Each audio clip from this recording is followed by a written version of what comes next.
ఆంధ్ర తెలంగాణలో తక్కువ ఫీజులతో high quality results ఇస్తున్న ఏకైక సంస్థ తిరుమల్ ఐఏఎస్ ఇన్స్టిట్యూట్. ధనసరి అనసూయ సీతక్క అనే నేను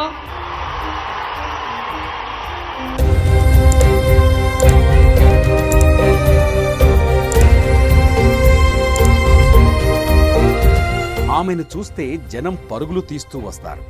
ఒక్కసారి పలకరించి వెళ్లాలని ఆశపడతారు. ఆమె కళ్ళలో పడితే చాలు అని ఆలోచిస్తారు.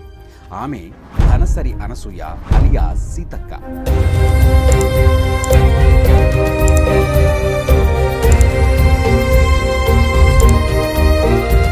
పదవి కంటే తనకున్న సీతక్క అన్న పేరుకే ఎక్కువ విలువ కనిపిస్తుంది. సీతక్కతో కలిసి ఒక్కసారి జనంలో తిరిగితే ఆ విలువ మన కళ్ళకు స్పష్టంగా కనిపిస్తుంది. ఎందుకంటే ఆమె గొంతు జనం గొంతు, ఆమె మాట జనం మాట, ఆమె బాట జనం బాట. రాజకీయ నాయకురాలిగా తన ప్రజలకు ఎప్పుడూ కనిపించదు సీతక్క. సొంత ఇంటి మనిషిలాగే కనిపిస్తుంది. బంధువులు ఇంటికొచ్చి బాగోగులు అడిగినట్టు ప్రజల ఇంటికి వెళ్ళి క్షేమ సమాచారం తెలుసుకుంటుంది సీతక్క. అప్పుడు ఎమ్మెల్యేగా ఉన్న, ఇప్పుడు మంత్రిగా పనిచేస్తున్న సీతక్క సీతక్కే.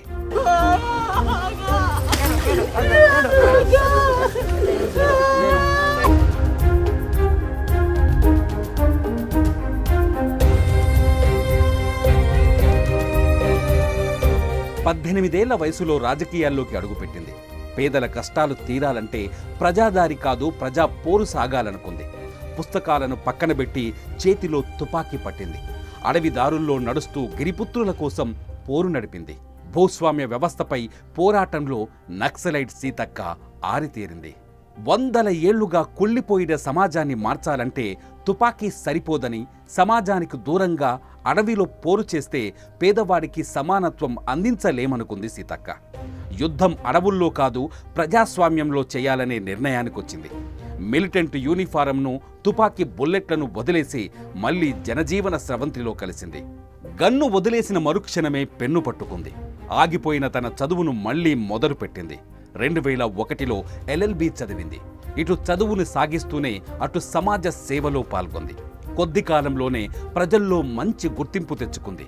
సీతక్క సేవను గమనించిన టీడీపీ అధినేత నారా చంద్రబాబు నాయుడు 2004లో ములుగు అసెంబ్లీ టికెట్ ఇచ్చి రాజకీయాల్లోకి ఆహ్వానించారు.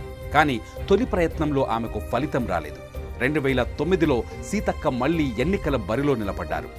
ఈసారి తన ప్రత్యర్థిని ఓడించి అసెంబ్లీలో అడుగుపెట్టారు.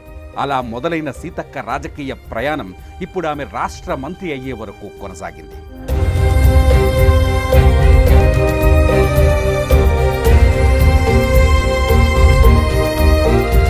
సినిమా తారల కంటే తెలంగాణ రాష్ట్రంలో సీతక్కకే ఎక్కువ పాపులారిటీ ఉంది. కరోనా సమయంలో గిరిజన గూడేలకు చేసిన సేవ ఆమెను సోషల్ మీడియాలో యువతకు కూడా చేరువయ్యేలా చేసింది. కరోనా కాటేస్తే ప్రాణాలే పోతాయన్న ప్రమాదకర పరిస్థితుల్లో బువ్వగంప నెత్తిన పెట్టుకుని అడవి దారిలోకి మళ్లీ అడుగులు వేస్తూ వెళ్ళింది. ఆకలితో అలమటిస్తున్న గిరిపుత్రులను అక్కున చేర్చుకుని అన్నం ముద్దలు పెట్టింది. ఒకప్పటి నక్సలైట్ సీతక్క ఇప్పుడు కేవలం మంత్రి మాత్రమే కాదు, రాజనీతి శాస్త్రం చదివి PhD సాధించిన డాక్టర్ సీతక్క. 2018లో కాంగ్రెస్ పార్టీలో చేరిన తర్వాతే సీతక్క తన PhD పూర్తి చేసింది. అటు రాజకీయాల్లో రాణిస్తూనే ఇటు చదువు కొనసాగిస్తూ వచ్చింది. రాజకీయాలు అంటే ఆమె దృష్టిలో నిస్వార్థమైన ప్రజాసేవ మాత్రమే. అధికారం కోసం పోరాటమని ఎప్పుడూ ఆలోచించలేదు సీతక్క. అందుకే ప్రజలు ఆమెను సొంత కుటుంబ సభ్యురాలుగా చూస్తారు. మహిళలు రాజకీయాల్లోకి రావాలని బలంగా కోరుకుంటారు సీతక్క. మహిళ చేతికి అధికారం వచ్చినప్పుడే సమాజంలో సరైన మార్పు వస్తుందని భావిస్తారు. గిరిజన సంక్షేమ శాఖ మంత్రిగా రేవంత్ రెడ్డి సర్కారులో కొనసాగుతున్న సీతక్క రాష్ట్రంలో ఏ మూలన మహిళకు సమస్య వచ్చినా అందరికంటే ముందుగా స్పందిస్తారు. కేవలం ప్రజాసేవతోనే నాయకురాలుగా ఎదిగిన లీడర్ ఎవరైనా ఉన్నారు అంటే ఆ జాబితాలో మొదటి వరుసలో ఉంటారు సీతక్క. సమాజంలో మార్పు రావాలి అంటే పవర్ఫుల్ నక్సలైట్ సరిపోరు, సీతక్క లాంటి పవర్ఫుల్ లీడర్ కావాలి అంటారు రాజకీయ విశ్లేషకులు. Hats off Seethakka.